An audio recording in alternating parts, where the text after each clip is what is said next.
আসসালামু আলাইকুম বন্ধুরা, আশা করছি আপনারা সবাই ভালো আছেন। আমরাও ভালো আছি। আজ আমি একটা নতুন ব্লগ শুরু করছি।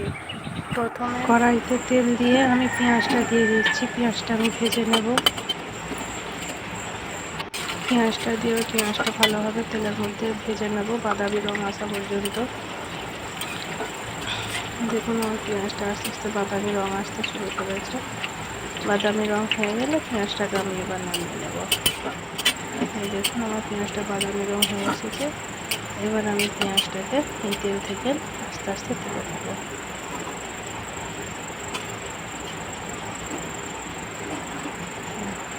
তেল থেকে পেঁয়াজগুলো আমার তোলা হয়ে গেল। হয়ে গেল আমার পেঁয়াজ বেরেস্তা। কড়াইতে তেল দিয়ে এতে সামান্য জাফরান দিয়ে দিচ্ছি। সামান্য জাফরান দিয়ে আলুগুলো এতে আবার আমি ছেড়ে দিচ্ছি আস্তে আস্তে।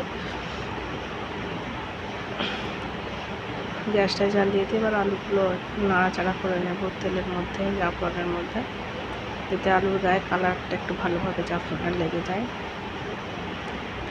এতে এবার আমি লবণ দেব। লবণ দিলাম।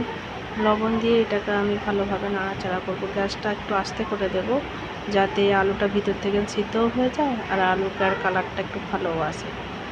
আলুটা আমি নাড়াচাড়া করে নিয়ে এতে আমি সামান্য আদা বাটা দিয়ে দিলাম। আদা বাটা দিয়ে এবার আমি এটাকে ভালোভাবে নাড়াচাড়া করব। আস্তে আস্তে নাড়াচাড়া করবো, যাতে আলুগুলো ভালোভাবে সিদ্ধ হয়ে যায় আর ভিতরে কাঁচা না থাকে, আলুটা ঘেটেও না যায়। চাপা দিয়ে আমি এটাকে আলুটাকে ভেজে নেব। চাপাটা খোলার পরে দেখো আলুটা কত সুন্দর আমার কালার হয়েছে। আলুটা ভাজাও হয়ে এসেছে। আর একটু ভালোভাবে বাদামি রং এসে গেল আলুটাটায়, এটাকে আমি নামিয়ে নেব। এসেছে আমার আলুটা। আমি চিকেনটাকে ভালো করে ধুয়ে জলটা ঝরিয়ে নিয়েছি। ঝরিয়ে নিয়ে এটাকে আমি এবার পাতিলের মধ্যে দিয়ে দিলাম। দিয়ে এতে এবার সামান্য লবণ দিচ্ছি। লবণ দেওয়া হয়ে গেলে এতে একটু আদা বাটা দিলাম, রসুন বাটা দিলাম। দিয়ে এতে এবার পেঁয়াজ বাটাটা আমি দিয়ে দেব। পেঁয়াজ বেটে রেখেছি, সেই পেঁয়াজ বাটাটা আমি এবার এতে দিয়ে দেব। পেঁয়াজ বাটা দেওয়া হলে এর মধ্যে আমি এবার যে গুঁড়ো মশলাগুলো হয় সেই গুঁড়ো মশলাগুলো একটু একটু করে দেবো। গুঁড়ো মশলার মধ্যে আমি প্রথমে দিলাম ধনে গুঁড়ো দিলাম, জিরে গুঁড়ো দিলাম। এবার আমি এতে একটু লঙ্কা গুঁড়ো দেবো। লঙ্কা গুঁড়ো দিলাম।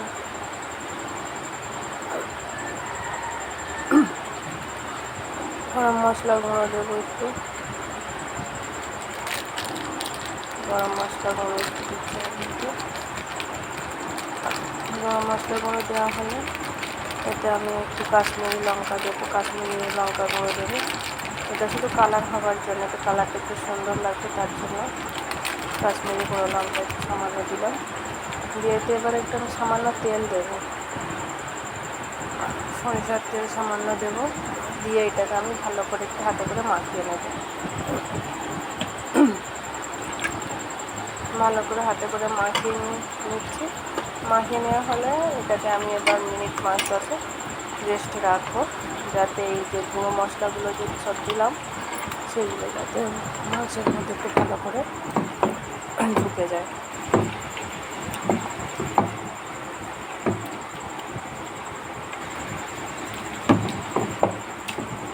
ভালো করে চিকেনটা মাখিয়ে নিলাম। মাখিয়ে নিয়ে এবার এটাকে আমি রেস্টে রেখে দেবো। মিনিট 5-10 আমি এটাকে রেস্টে রাখবো। কড়াইতে তেল দিয়ে আমি মাখিয়ে রাখা চিকেনটা কড়াইতে দিয়ে দিচ্ছি। এই যে পাতিলের মধ্যে যে মাখিয়ে রেখেছিলাম তার গায়ে যে মশলাগুলো পাতিলের মধ্যে লেগে আছে সেইগুলোকে আমি হাতে করে একটু ভালো করে নিয়ে এই কড়াইয়ের মধ্যে দিয়ে দিলাম। দিয়ে এবার আমি গ্যাসটা জ্বালিয়ে দেব। জ্বালিয়ে দিয়ে এবার 2টো তেজপাতা দিলাম এতে আমি। দিয়ে এটাকে আমি হালকা হাতে ভালোভাবে নাড়াচাড়া করবো। বেশি নাড়াচাড়া করবো না, কেননা বেশি নাড়াচাড়া করলে আবার চিকেনটা ছেড়ে যাবে হাত থেকে। হালকা নাড়াচাড়া করব। এতে আমি এক্সট্রা আলাদা কোনো জল ব্যবহার করব না, কারণ চিকেন থেকে জল বেরিয়ে পড়বে। তো যে চিকেন থেকে যে জলটা বেরোবে সেই জলেতেই আমি চিকেনটা রান্না করব, আলাদাভাবে আমি আর কোনো এতে জল দেব না। এতে আমি 2টো দারুচিনি দিলাম, 2টো এলাচ দিলাম, দিয়ে এটাকে আমি ভালোভাবে নাড়াচাড়া করব। চিকেনের জল দেখুন কতটা চিকেন জল ছাড়ছে, এই জলেতেই আমি চিকেনটা রান্না করব। খুব সহজে আমার এই চিকেন রান্নাটা কমপ্লিট হয়ে যাবে। আপনারা দেখতে থাকুন, আশা করছি আপনাদের ভালো লাগবে আমার এই চিকেন রান্নাটা। যদি ভালো লেগে থাকে একটা লাইক করবেন, শেয়ার করবেন, সাবস্ক্রাইব করবেন, আর আপনারা বাড়িতে ট্রাই করবেন আমার এই চিকেন রান্নাটা। আশা করছি আপনাদেরও ভালো লাগবে। দেখুন কতটা জল ছেড়েছে আমার চিকেন। এই জলটা এবার শুকিয়ে গেলে এই রান্নাটা আমার কমপ্লিট হয়ে যাবে। দেখুন কত সুন্দর আমার চিকেনের কালারটা এসেছে।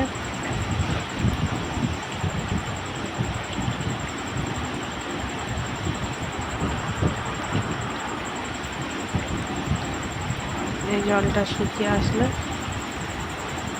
খুব বেশি শুকাবো না, খুব বেশিও জল রাখবো না, আমি এতে ঝোল রাখবো না। একটু গায়ে গায়ে হয়ে আসলে চিকেনটা আমি এবার বন্ধ করে দেবো। এই দেখুন আমার চিকেন রান্নাটা গায়ে গায়ে হয়ে এসেছে ঝোলটা। এবার আমি গ্যাসটা বন্ধ করে দেব। চিকেন রান্না আমার চিকেন রান্না কমপ্লিট। এবার আমি বিরিয়ানির চালটা ধুয়ে নেব। তো চালটা আমি একটা পাতিলের মধ্যে নিয়ে নিলাম, নিয়ে চালটায় আমি জল দিচ্ছি। জল দিয়ে এবার চালটাকে আমি ভালো করে হাতে করে মুথে মুথে ধুয়ে নেব।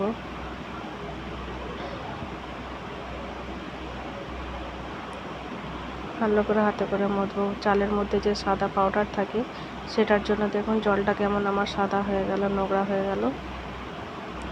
এই নোংরা জলটা ফেলে দিয়ে পরিষ্কার করে ধুয়ে নেব। পরিষ্কার জল বেরিয়ে গেলে একে আমি এবার নর্মাল জল দিয়ে আমি 15 মিনিট মতন ভিজিয়ে রাখবো।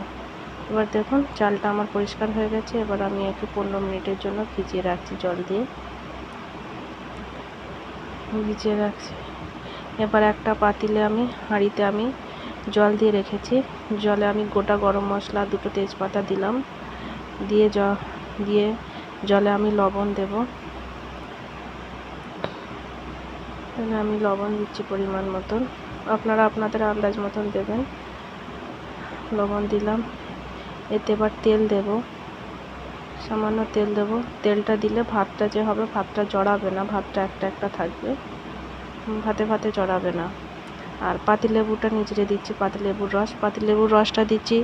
পাতিলেবুর রস দিলে ভাতটা সাদা থাকে, একদম ফিট সাদা হবে ভাতটা। তো পাতিলেবুর খোসাটাও আমি দিয়ে দেব। যখন হয়ে আসবে তখন আমি এই খোসাটা তুলে ফেলে দেব। দেখুন জল ফুটে গেছে। জল ফুটে যাওয়ার পরে যে 15 মিনিট চালটাকে আমি ভিজিয়ে রেখেছিলাম সেই চালটা আমি গরম জলের মধ্যে দিয়ে দিচ্ছি। তো ভাত হওয়ার পর আমি কমপ্লিটটা আপনাকে দেখাতে পারিনি, ভাত হওয়াটা আমি হয়ে যাওয়াটা আমি দেখাতে পারিনি। তো আমি এবার আপনাদের পুরো বিরিয়ানি যে সাজাবো তখন আমি সেটা দেখাচ্ছি। এবার আমি দেখুন একটা পাতিলের মধ্যে ভাত দিলাম, নিচে তেল দিয়ে ভাত দিলাম, ভাত দিয়ে তাতে আলু চিকেন রান্নাটা দিলাম, দিয়ে তাতে ভাতের লেয়ার দিলাম, দিয়ে বেলাস্তা দিলাম, বিরিয়ানির মশলা দিলাম, গোলাপ জলের সঙ্গে যে জাফরানটা গুলে রেখেছিলাম সেটা দিলাম, দিয়ে এবার তার উপরে আলু আর চিকেনের লেয়ারটা আবার দিলাম, দিয়ে এর উপরে আবার আমি একটু বিরিয়ানির মশলা দেব। বিরিয়ানির মশলা দিয়ে বাকি যে ভাতটা আমার ছিল সেই ভাতটা আমি দিয়ে দিলাম, দিয়ে ভালো করে ছড়িয়ে দিলাম। ছড়িয়ে দিয়ে বিরিয়ানির মশলা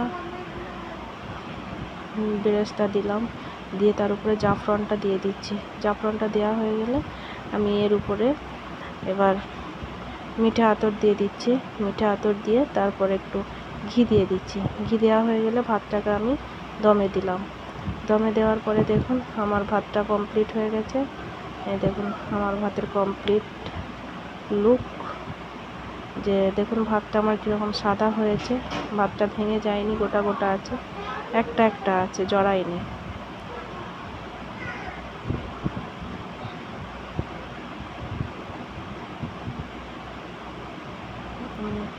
ভাতটা আমার জড়ায়নি।